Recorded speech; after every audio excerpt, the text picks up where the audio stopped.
Hello class 10th बच्चों, आप सब ने भी अभी सभी बच्चों ने रेगुलर अपना गृह कार्य भेजना शुरू नहीं किया है। बच्चों प्लीज़ आपसे रिक्वेस्ट है कि आप रेगुलर अपना गृह कार्य भेजिए। इसके 20 मार्क्स आपको इसीलिए दिए जा रहे हैं कि आप किस हिसाब से अपना गृह कार्य कर रहे हैं और कितना हम तक पहुंचा रहे हैं। बहुत सारे बच्चे हैं कॉमर्स में भी और साइंस में भी जो अपना रेगुलर होमवर्क नहीं भेज रहे हैं। वासु थापा, सुशांत लामा और भी कई सारे बच्चे हैं जो अपना रेगुलर होमवर्क मुझे नहीं भेज रहे हैं। आशीष सीजो, उसके भी 2-3 असाइनमेंट ही आए हैं। आर्यन थापा और भी कई बच्चे हैं जो अपना रेगुलर होमवर्क नहीं भेज रहे हैं। मैं जब भी वीडियो बनाती रहूँगी 2-4 ऐसे बच्चों के नाम लेती रहूँगी जो अपना होमवर्क नहीं भेज रहे हैं। और जो बच्चे अपना पुराना होमवर्क भेज रहे हैं वो ऊपर टॉप में मेंशन करके ज़रूर भेजिए कि आप कौन सा गृह कार्य भेज रहे हैं। मैं बार बार ये बात कह रही हूँ, फिर भी बच्चे जो है अभी भी ऐसा ही कर रहे हैं, होमवर्क ऊपर लिखकर नहीं भेज रहे हैं। मैं आपको दीपदान एकांकी पढ़ा रही थी, इसका मैंने पिछले सप्ताह आपको एक एक्स्ट्रा वीडियो बनाकर भी भेजा था। लैंग्वेज संबंधी काम भी मैंने आपको दिया था और आशा करती हूँ कि ये दीपदान एकांकी आपको समझ में आ रही होगी और सुनने में अच्छी भी लग रही होगी। उदय सिंह जो है 14 साल का एक नन्हा बालक है। उसके पिता और माता दोनों ही नहीं है। बनवीर को जो है चित्तौड़ की देखरेख का काम सौंपा गया है क्योंकि उदय सिंह अभी छोटा है और राज्य का भार नहीं संभाल सकता। उदय सिंह की संरक्षिका है पन्ना, धाइमा, उनका एक पुत्र है चंदन। पन्ना ही जो है उदय सिंह का ख्याल रखती है, लेकिन अब बनवीर को जब चित्तौड़ का राज्य सौंपा गया है तो उसके मन में यह लालच आ गया है कि वह उदय सिंह जब बड़ा होगा तो उसे यह राज्य नहीं देगा, इसलिए वह उसे मारने की साजिश रचता है। पन्ना जो है उसके इरादों से भली भांति परिचित है, लेकिन तभी उसे पता चलता है, सामली जो महल की परिचारिका है वो आती है, उसे बताती है कि बनवीर ने जो है राजा विक्रमादित्य की हत्या कर दी है और अब यही कहते उसको सुना जा रहा है कि वह उदय सिंह को भी मार देगा और निष्कंटक राज्य करेगा। तो पन्ना बैठी यही सोचती रहती है कि वह किस तरह से अपने कुंवर जी के प्राणों की रक्षा करेगी।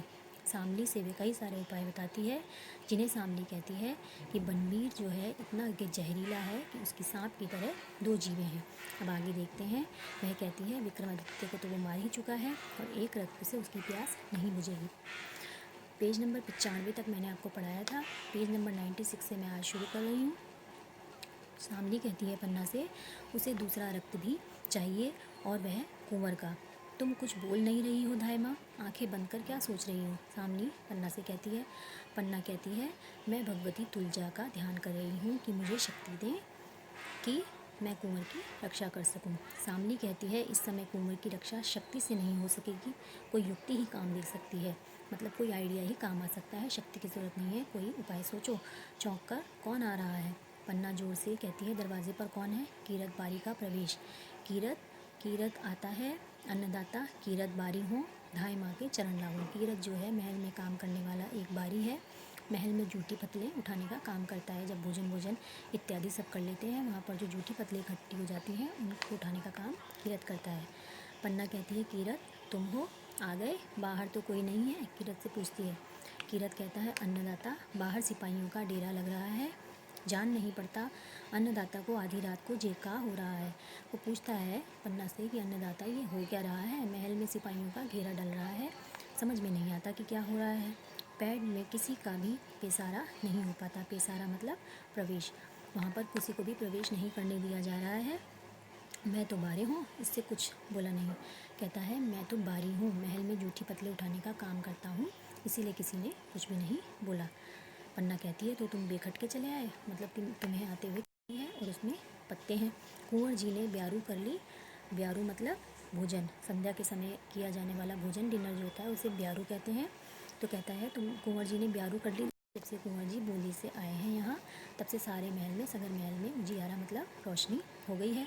राणा विक्रमाजीत जब हर भजन करेंगे तो धाइमा अपना चोर छत्तर कुंवर जी को ही तो सौंपेंगे। कहता है कुंवर जी जो है राणा बन जाएंगे, राजा बन जाएंगे, तो सारा जहान जो है उनको नमस्ते, उनको सलाम करने आएगा। सच जानो धाइमा, कुंवर जी के स्वरूप दर्शन दाखिल हैं, उनके स्वरूप दर्शन जो है दाखिल। कीरत कहता है कि कुंवर जी, हमारे कुंवर जी इतने महान हैं कि मैं उनके लिए अपनी जान तक दे सकता हूँ, अपनी जान हाजिर कर सकता हूँ। धाय माँ कुछ सोच रही हैं, धाय माँ का दिमाग दौड़ रहा है। पन्ना चौंक जाती है, कहती है हाँ मैं सोच रही हूँ। सामली से कहती है तुम बाहर जाकर देखो सिपाही कहाँ कहाँ खड़े हैं और कितने सिपाही हैं। सामली कहती है बहुत अच्छा धाय माँ, मैं जाती हूँ। सामली वहाँ से प्रस्थान कर जाती है। पन्ना कहती है तो कीरत तुम कुंवर जी को बहुत प्यार करते हो। कीरत कहता है अन्नदाता, प्यार कहने में ज़ुबान पर कैसे आए। कहता है प्यार कहने से नहीं होता, ज़ुबान पर कहने से नहीं होता कि प्यार है, वो तो दिल की बात है, मौके पे ही देखा जाता है। कहता है यह दिल की बात होती है और जब अवसर मिले तभी देखा जाता है, और कहने को तो मैं कह ही चुका हूँ कि उनके लिए अपनी जान तक हाजिर कर सकता हूँ। पन्ना कहती है जान तो हाजिर कर सकते हो। कीरत कहती है ऐसी बातों में तीन तिरबाचा नहीं हराते धाय माँ। कीरत कहता है सॉरी, ऐसी बातों में तीन तिरबाचा नहीं करते, मौके पे ही देखा जाता है। कहता है ऐसी बातों में पूछा नहीं जाता, लेकिन जब अवसर मिलेगा तो मैं दिखा दूंगा। पन्ना कहती है तो वह मौका आ गया है कीरत। कीरत कहता है मौका, कैसा मौका। पन्ना कहती है कुंवर जी को बचाने का। कीरत कहता है कौन के सिर पे भैरू बाबा की आँख चढ़ी है जो कुंवर जी का बाल भी बांका कर सके, और वो भी कीरत के रहते। धाय माँ हंसी तो नहीं कर रही हैं अन्नदाता। उसे कहता है आप मजाक तो नहीं कर रही हैं। पन्ना कहती है नहीं कीरत, हंसी का समय नहीं है, कुंवर जी के प्राण सचमुच में संकट में हैं। कीरत कहता है कौन है जिसने सूरज पर धूल उछाली, मतलब किसने यह हिम्मत की है। कीरत पूछता है। पन्ना कहती है बनवीर। कीरत कहता है अरे वो बनवीर जो महाराणा विक्रमादित्य के दरबार में बंदर सरीखा नाचता है। कहता है मतलब जो महाराणा विक्रमादित्य की इतनी चापलूसी करता है कि जैसा वो कहते हैं वैसा ही करता है। पन्ना कहती है बहुत बातों का समय नहीं है कीरत, बोलो कुंवर जी को बचाओगे। कीरत कहता है तो मैं तलवार ले आऊँ। पन्ना कहती है तलवार लाने का समय नहीं है, इस समय लड़ने से काम नहीं चलेगा, एक तरकीब करनी होगी। कीरत कहता है हुक्म दे अन्नदाता।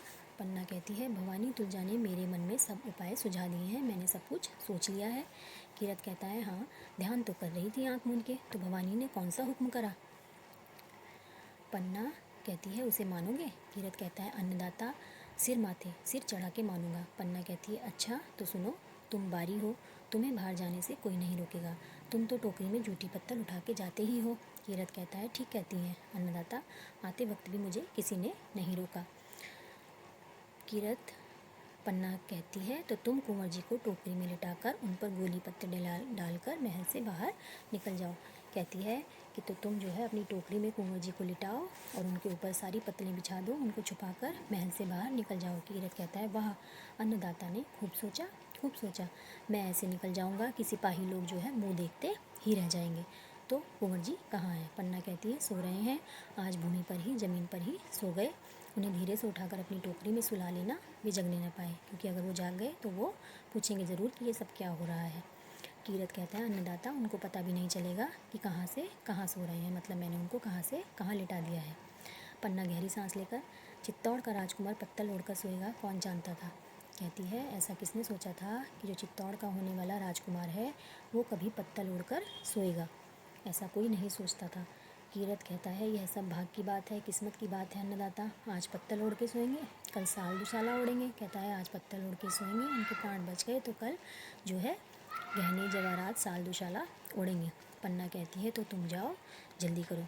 कीरत कहता है बहुत अच्छा अन्नदाता, कुंवर जी कहाँ हैं। पन्ना कहती है मेरे कमरे में नीचे ही सो गए हैं, तुम उन्हें उठा के तो ले जा सकोगे। कहती है वो नीचे ही सो रहे हैं, क्या तुम उन्हें उठा लोगे।